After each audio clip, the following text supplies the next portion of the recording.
So something really interesting happened at Davos this year. The whole conversation around AI, it just changed. The era of endless hype and buzzwords, it feels like that's officially over. Now, there's a single, very demanding question that's reshaping everything from big business to entire nations. And this quote right here from Stanford's Human-Centered AI Institute, it just nails the new mood perfectly. It's not enough to just believe in AI's potential anymore. The world is now demanding proof. It's kicking off a whole new era, one that's going to be defined by results and a healthy dose of realism. Okay, so what does this reality check actually look like on the ground? Well, for years, the big mantra was basically try everything, throw it at the wall, and see what sticks. But now, leaders from tech to government are basically saying, okay, fun's over. The age of just endless, unstructured experimentation has come to a close. And this slide just lays it out perfectly. The whole conversation has pivoted. We've moved from this kind of wide-eyed, experiment with everything approach to a much sharper, more focused demand. Show me the return. It's a call for real impact, for results you can actually measure, and for deployment that works in the real world. The question isn't, what can AI do someday? It's, what is AI doing for us right now? This intense focus on results brings us straight to the first huge trend from Davos, the shift from hype to a pretty ruthless focus on return on investment, or ROI. Businesses aren't just playing around with AI anymore. They're putting it to work, and they have some seriously demanding goals. Take this number, for example, $40 billion. At Davos, a tech executive said this was his growth target for the next few years. I mean, that's a massive number. But the truly shocking part wasn't the number itself, it was how he was told to get there. That's right, $40 billion in growth with 0 new hires. This is the new hiring freeze productivity model we're seeing. And look, they're not talking about mass layoffs. They're planning to use AI to make every single employee they already have dramatically more productive. So the question becomes, how on earth do you do that? Well, the answer is augmentation, not replacement.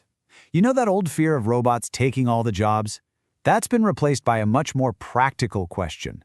How can AI redesign the work itself? And that means re-engineering entire processes, shifting people to do more valuable, creative work, and even inventing new services that just weren't possible before. Here's a perfect, real-world example. A loan approval. It used to take 5 days of shuffling paperwork and doing manual checks. Now, an AI-assisted system can get it done in just 5 minutes. Think about that.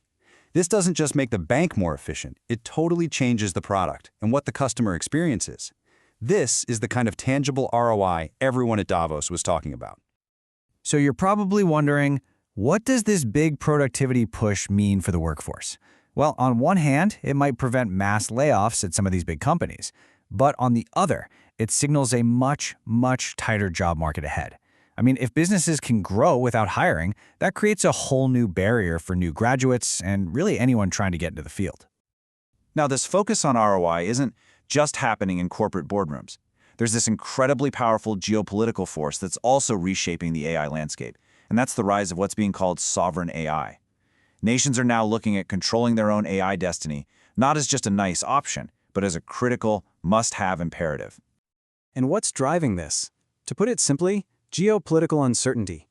People at Davos were pointing to moments like, believe it or not, President Trump's past comments about buying Greenland. It served as a massive wake-up call. It highlighted this huge risk of relying on partners who might not always be reliable, and it's forcing countries to think, we need to secure our own capabilities now. So what exactly is sovereign AI? Well, at its core, it's a nation's ability to develop and use artificial intelligence on its own terms. It's all about making sure AI serves your national interests, whether that's protecting your security, boosting your economy, or even just preserving your unique cultural values against this flood of foreign-generated content. And to achieve this sovereignty, you need to control every single layer of what's called the AI stack.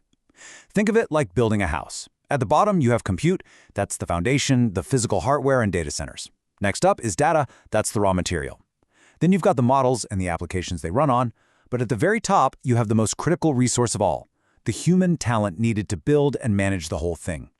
If you lose control of any one of these layers, your whole house of sovereignty comes tumbling down. So this leaves nations with a really stark choice.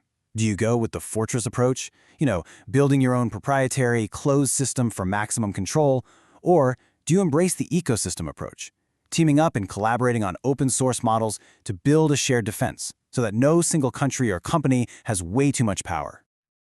For its part, Stanford's HAI is strongly pushing for that open ecosystem, and they're not just talking about it, they're backing it up, with action. They just announced a new partnership with two of Europe's absolute top technical universities, ETH Zurich and EPFL, to collaborate on developing these open models for the world. But look, whether an AI is sovereign or corporate, none of it really matters if people don't trust it. And that reality totally dominated the third critical conversation at Davos, this urgent need to build responsible and trustworthy AI. And we're not just talking about some academic exercise here. As you can see from this chart, public trust in AI is, well, it's worryingly low, especially in the West. Leaders are finally realizing that building responsible AI isn't just a nice ethical goal, it's a business necessity.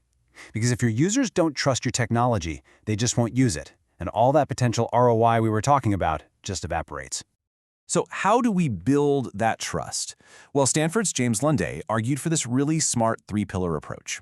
First, the design itself has to be human-centered, thinking about its impact on all of society, not just one user. Second, we need strong ethics education to create professional norms for the people actually building this stuff. And third, we need smart regulation and laws to hold bad actors accountable when they try to cut corners.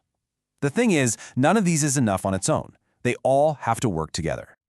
Okay, so when we pull back from all these really intense discussions at Davos, what are the big takeaways here? It's really clear that AI has finally entered a new, more mature stage of its development. The kid gloves are off. And you can see how all the key takeaways are connected. AI is now being judged on its real-world performance. That, in turn, drives businesses to demand that ROI by augmenting their workforce.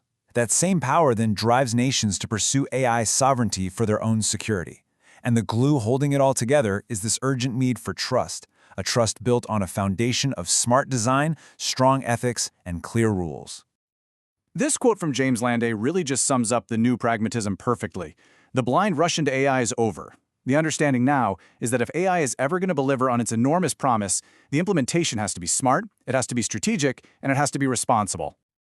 And all of this leaves us with one final, pretty critical question. In this new era of evaluation, where we are all scrutinizing AI's performance and its impact, we also have to ask ourselves, who's setting the standards? Who gets to hold the power to judge these systems? To put it simply, who will be evaluating the evaluators?